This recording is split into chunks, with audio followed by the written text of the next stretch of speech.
¿Qué es la teoría de restricciones y cómo ha evolucionado desde su creación? Esas son las preguntas que vamos a resolver en este video. Hola, soy Héctor Miguel Páez Cervantes y desde mi experiencia como consultor y profesor, considero que este es el punto de inicio para construir el camino hacia el mejoramiento enfocado con base en la teoría de restricciones.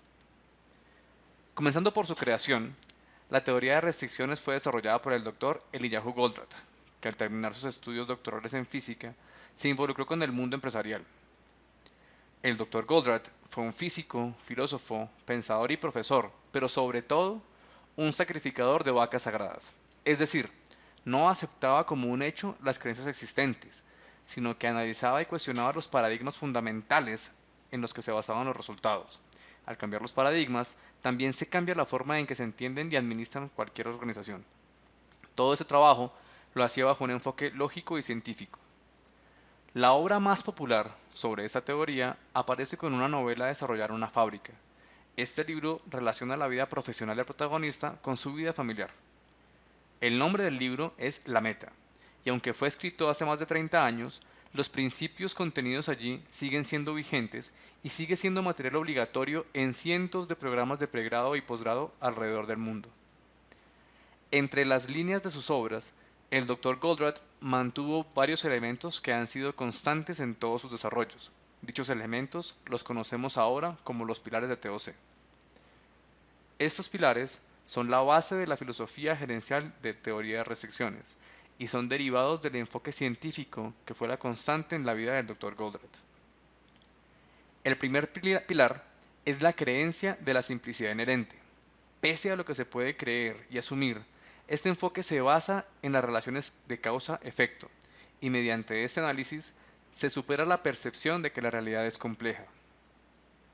El segundo pilar es la afirmación de que cada conflicto puede ser eliminado, en donde el uso de herramientas que próximamente mencionaré permite entender y solucionar conflictos de una manera metódica y sencilla, logrando el ganar-ganar de las partes. El tercer pilar afirma que la gente es buena, y debido a esto, la forma de avanzar frente a los obstáculos es buscar la manera de entender las necesidades y supuestos de los demás, y de esta manera avanzar hacia situaciones cada vez mejores. Si se cae en la tentación de culpar a cualquiera, es posible que se entre en una zona de conformismo y peor aún de mediocridad. El cuarto y último pilar afirma que cada situación puede ser sustancialmente mejorada, es decir, que entre más se haya avanzado o mejorado, siempre se puede mejorar y crecer más. La clave para lograrlo es aceptar con humildad que no se tiene la respuesta a todas las situaciones, sino contar con la seguridad de tener la capacidad de entenderlas y resolver los retos que existen. De estos pilares y del desarrollo integral de la teoría de restricciones, podemos resumir dos grandes grupos de elementos similares que se desprenden de este cuerpo de conocimiento. El primero denominado habilidades gerenciales y el segundo definido como aplicaciones de TOC. Comencemos por el primero. Las habilidades gerenciales son procesos lógicos que están basados en relaciones causa-efecto para entender y comunicar las ideas, acciones, consecuencias y los supuestos o paradigmas que relacionan las causas con los efectos. Dentro de estos diagramas podemos identificar tres grupos: las ramas lógicas, las nubes y los árboles. Las ramas lógicas son las más básicas y explican la relación causa-efecto de las entidades analizadas. La forma de leer esos diagramas es de abajo hacia arriba y se debe hacer agregando las palabras sí y entonces, para explicar que si la entidad A existe, entonces la B ocurrirá, y para complementar la explicación se describe el porqué. Este porqué está representado con la letra o la entidad C. La otra forma de leer dicha lógica es: si A y C existen, entonces B ocurrirá. De esta manera podemos explicar y evaluar los paradigmas que tenemos para tomar acciones y, si lo queremos, qué paradigmas podemos cambiar para tener un resultado diferente. Las nubes son diagramas que buscan el entendimiento y solución de conflictos, no el manejo de conflictos, sino la solución de estos. Las nubes constan de un objetivo en común, representado por la letra A, un par de necesidades representadas por B y C, y un par de acciones o de quieros que se encuentran en contradicción directa, y donde es evidente que se vive en el conflicto. Esto está representado con las letras D y D'. Comprar o no comprar, cambiar o no cambiar, son ejemplos típicos de conflictos que son entendidos parcialmente y por lo tanto no son fácilmente resueltos. Los árboles son herramientas que permiten el entendimiento de una situación temporal definida, es decir, pueden ser utilizados como un diagnóstico de la situación actual o una expectativa de una realidad futura o una serie de acciones necesarias para alcanzar un objetivo determinado en un proceso de transformación, así como también puede ser un plan de proyecto detallado. Las aplicaciones son lo que más se conoce, ya que es ahí donde se han escrito libros, desarrollados programas de capacitación o consultorías. Estas aplicaciones han sido utilizadas por entidades con y sin ánimo de lucro, como empresas, hospitales, gobiernos, entre otras, son las que hacen parte de los usuarios de este enfoque gerencial. Operaciones. Esta es la aplicación con mayor reconocimiento, principalmente por el aplicar los conceptos del libro La Meta. El principal mensaje expuesto en esa aplicación es que los óptimos locales y su eficiencia no tienen relación directa con el desempeño del sistema. Por el contrario, si se busca de manera aislada la eficiencia de cada una de las partes, el efecto puede ser devastador. El reconocimiento y administración de la restricción y su capacidad limitada permite aumentar la eficiencia global y el desempeño de todo el sistema con el mayor enfoque y aprovechamiento de recursos. Logística o distribución. Cada vez ha tenido más protagonismo este tema y los desarrollos tecnológicos y de mejores prácticas aún no han resuelto el eterno problema de la disponibilidad y el nivel de inventarios. La causa principal es que se siguen manejando los pronósticos como piedra angular de las acciones logísticas.